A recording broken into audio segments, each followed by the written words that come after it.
Praise the lord. యేసు రక్తమే జయము. మన రక్షకుడు మన విమోచకుడైన యేసుక్రీస్తు పరిశుద్ధ నామములో అందరికీ వందనాలు. చిన్న ప్రార్థన ద్వారా ఉదయకాల వాక్య ధ్యానం చేసుకుందాము. పరిశుద్ధ మహాగణుడు అయిన దేవ యేసయ్య, సర్వాధికారినైనా మీకే వేలాది వందనములు, కృతజ్ఞత, స్తుతి, స్తోత్రం చెల్లించుకుంటున్నాను.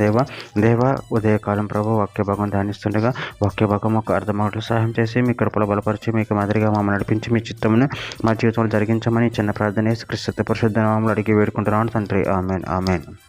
దీని వృత్తాంతం మొదటి గ్రంథము 16వ అధ్యాయము 25వ వచనం.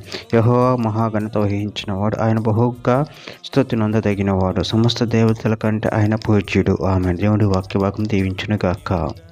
ప్రభునందు ప్రియులారా, ఇక్కడ వాక్య భాగంలో గమనించినట్లయితే యెహోవా మహాఘనత వహించినవాడు, ఆయన బహుగా స్తుతి నొందదగినవాడు, సమస్త దేవతల కంటే ఆయన పూజ్యుడు.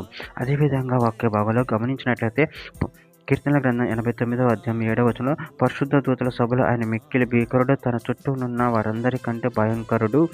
ప్రకటన గ్రంథం 15వ అధ్యాయం 3-4 వచనాల్లో వారు ప్రభువా దేవా సర్వాధికారి, నీ క్రియలు ఘనమైనవి, ఆశ్చర్యమైనవి, యుగములకు రాజా, నీ మార్గములు న్యాయములను సత్యములై ఉన్నవి. ప్రభువా, నువ్వు మాత్రం పవిత్రుడు, నీకు భయపడని వాడెవడు, నీ నామమును మహిమపరచని వాడెవడు, నీ న్యాయ విధులు ప్రత్యక్షపరచబడినవి గనుక జనములందరూ వచ్చి నీ సన్నిధి నమస్కారం చేస్తుందని చెప్పుచు దేవుని దాసుడకు మోషే కీర్తని, గొర్రెపిల్ల కీర్తని పాడుచున్నారు. నిర్గమకాండం 15వ అధ్యాయం 11వ వచనంలో యెహోవా వెలుపలలో నీ వంటి వాడెవడు, పరిశుద్ధతను బట్టి నువ్వు మహనీయుడవు, స్తుతి కీర్తనను బట్టి పూజుడు, అద్భుతములు చేయువాడువు, నీ వంటి వాడెవడు. ఇర్మీయా గ్రంథం 5వ అధ్యాయం 22వ వచనం సముద్రం దాటలేకుంటున్నట్టును దాని తరంగము లెంత పొర్లిన అవి ప్రబలలేకయే, ఎంత ఘోషించినను దాని దాటలేకే ఉండినట్లు నిత్యం నిర్ణయం చేత దానికి ఇసుకను సరిహద్దుగా నియమించిన నాకు మీరు భయపడరా, నా సన్నిధిని వనకరా. ఇదే యెహోవా వాక్కు. ద్వితీయోపదేశకాండం 10వ అధ్యాయం 17వ వచనం ఏలయనగా నీ దేవుడైన యెహోవా పరమదేవుడును పరమ ప్రభువునై ఉన్నాడు. ఆయన మహాదేవుడు, పరాక్రమంతుడు, భీకరుడైన దేవుడు. ఆయన నరుల ముఖము లక్ష్య పెట్టనివాడు, లంచం పుచ్చుకొనివాడు. కీర్తనల గ్రంథం 147వ అధ్యాయం 5వ వచనం మన ప్రభువు గొప్పవాడు, ఆయన అధిక శక్తి గలవాడు, ఆయన జ్ఞానమునకు మితి లేదు.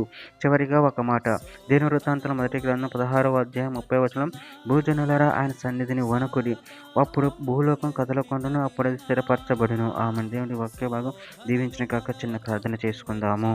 పరిశుద్ధ మహాగణుడు అయిన దేవ యేసయ్య, మీరు ఇచ్చిన వాక్యదానం ప్రభావం కృతజ్ఞత చెల్లించుకుంటాను తండ్రి. నేను నీ వాక్యమునకు ఎక్కుని నీ సన్నిధిని మేము భయపడి నేను మహిమపరిచి కనపరచని శక్తిని బలాన్ని మాకు అనుగ్రహించి మీ కృపలో బలపరిచి స్థిరపరచమని చిన్న ప్రార్థన యేసుక్రీస్తు పరిశుద్ధ నామములో అడిగి వేడుకుంటున్నాను తండ్రి. Amen amen.